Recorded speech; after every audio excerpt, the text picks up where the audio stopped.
Assalamu alaikum достор. AutoCAD боюнча сабагыбызды улантабыз. Буга чейин биз көбүнчө линия менен иштедик. Аны кайталай турган болсок, линияны тандайбыз и кадимкидей чийип баштай берсек болот. Эми андан кийинки инструмент полилинияны ала турган болсок, мында дагы мына ошондой. Сыртынан караган адамга экөөнүн айырмасы билинбейт. Бирок белгилей турган болсок, отрезок ар бир линиясы өз алдынча. Ал эми полилинияда алар бардыгы бир бүтүн сыяктуу. Полилинияны отрезокторго айландырып салсак болот. Ал расчленить командасынын жардамында. Аны тандасак, уже биздин полилиниябыз дагы отрезок сыяктуу ар бири бөлөк болуп калды. Өчүрүү үчүн биз стеретти басабыз. Барын тандайбыз, стеретти басабыз. Көп бурчтуктарды биз 6 бурчтук деп тандап алалы. 6 бурчтук. Укажите центр. Вписывайте вокруг окружности. Айлананын ичинде болсун бу чокулары деген суроо. Ооба десек, биз бул чокусунун жакамында койдук, Ал эми кайра эле повторду басыш үчүн пробелди басабыз. 6 бурчтук. Подтвердить этиш үчүн интерди басабыз. Кайра эле ошол борборду тандасак, описаны вокруг окружности. Мындай кийинкисин тандап көрөлүк. Эми айлананын сыртында чыйган болуп калабыз. Булар дагы отрезоктордун эмес, полилиниялардын жардамында чийилди. Андан кийинки айта турган инструментим бул айлана.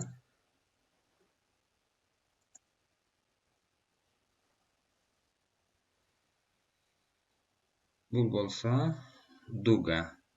Бизче которгондо менимче жа, Анда биринчи точканы тандайбыз, андан кийинки точка, үчүнчү точка. Азыр эми ошондо булардын баарын өчүрөбүз. Буну болсо расчленить бөлүп салабыз, ар кимисин өз алдынча кылып. Эми смещение 14 тандайбыз, ичкериге, жака. Эми отображение менен таанышып көрөлүк. Отображение. Ал инструменттин жардамында биз эки линиянын кесилишкен жеринен ашыкчасын алып салабыз. Кайра Ctrl Z менен артка кайтабыз. Эми фасканы көрөлүк. Фаска дагы экөө окшош эле кызмат аткарды, бирок экөөнүн айырмачылыгын эми чогуу көргөзүп берейин мен силерге. Кайра Ctrl Z. Эми айырмасын отображенияны басабыз. Ссылканы ылдый бассак, бирде кошумча варианттары бар. Радиус беребиз.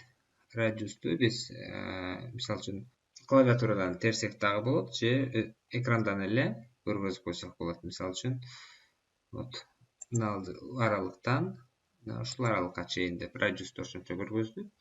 Эми ошончо радиуста, биз тандагандай радиустагы аралыкта жа менен ошол бурч пайда болду.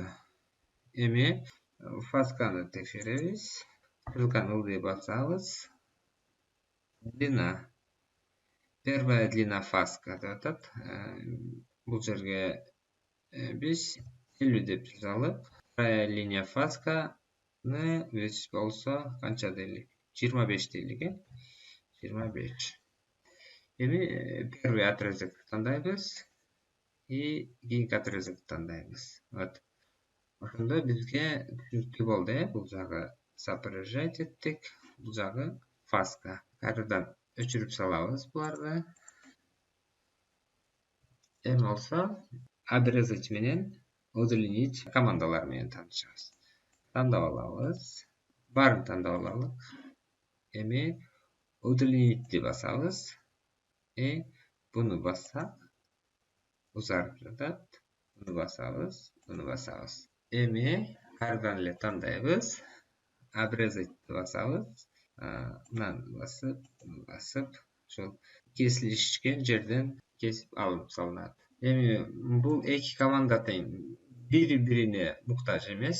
Мисалы үчүн биз кандай ушулар көргөзүлгөндөй линия чыйып алайын силерге түшүнүктүү болуш үчүн. Тандайбыз, обрезатьты басабыз, кесип салабыз. Бирок мен азыр удлинитти баспастан, бирок кийинкини узартып койсом болот. Shift'ти басам жана тандасам, ал узартып коет. Уже бир эле инструмент. Shift'ти баспаган учурда кесип салат, Shift'ти бассак узартып коет. Эми Ctrl-Z басам артка кайтыучу. Эми тандайм. Удлинитти тандаймын. Бул жерде узартам. Кайра Shift'ти басып туруп кесип салам. Кесилишкен жерден ачыкчасын кесип салам. Айта турган нерсе бул инструменттер дагы бири-бири менен эч кандай зарылчылык жок. Эгерде бир инструмент бирөөсү болсо, биз экинчисине өчүрүп салсак дагы болот. Бирок ал бизге экранда тоскоолдук жаратпагандан кийин тура бергени да жакшы. Бул инструмент соединить. Бул көрөбүз, тандайбыз. Тандасак экөөнүн туташтырып койду. Буларды туташтырып турган болсо, бизде spline деп аталат. Аны көрөлүк. Тандайбыз. Буну да өчүрүп салалык. Spline менен тааныштык жана соединить. Эми бизде инструмент разорвать. Тандайбыз. Эми бул жерден биз ближайший деген инструмент жандырып алалы. Ближайший. Жок, жардамчы команданы. Инструмент эмес. Анын жардамында биз мындай кесип салабыз. Бул болсо эки карама-каршы жаткан кесиндини бири-бирине бириктирип коет. Тандайбыз, Enter'ди басабыз. Алар кайрадан бир бүтүнгө айланышты. Ошондо биз буну менен тааныштык, булар менен тааныштык. Бул разорвать в точке. Бул болсо экиге бөлүп коет. Ортосу ажыраган эмес, бирок эки линияга айланды. Буну дагы бунун жардамында бириктирип койсок болот. Enter'ди басабыз. Булар бир бүтүнгө айланышты. Эми бул жерде растянуть. Бул инструмент менен дагы мен ошол көрүнүп тургандай силерге эстеп калуу оңой болушу үчүн ошол көрүнүп тургандай чиме менен көрсөткөнгө аракет кылам. Тик бурчтук жана ылдыйкы бурчун тандайм. Растянютту басабыз жана ушул жерден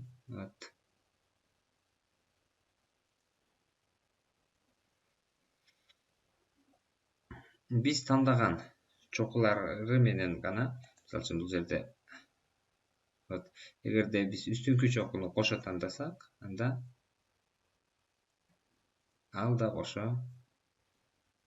биз менен кошо жылат. Инженердик системаларда бизде мисалы үчүн параллелдүү трубалар кетет бизде.